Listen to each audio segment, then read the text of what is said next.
For the repair of the Alfa Laval EPC50 I/O boards, the following procedures were necessary: replacement of various electronic components and general cleanup of the units. For testing, we had a series of power supplies and a spare OP board. As soon as we turn on the power supplies, the units react and we can see the message on the LCD screen of the OP board.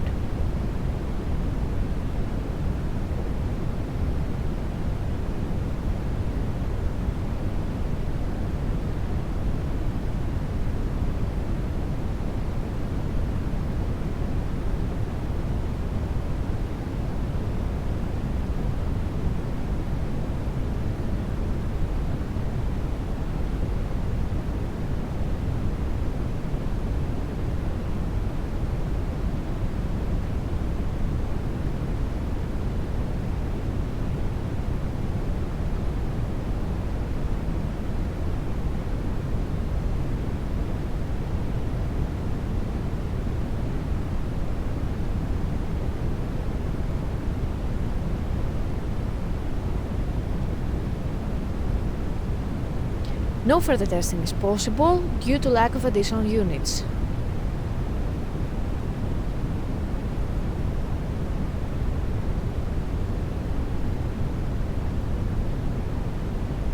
The same process is repeated for the second I/O board.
It is now clear that both I/O boards are operating successfully and are ready to be delivered to the customer.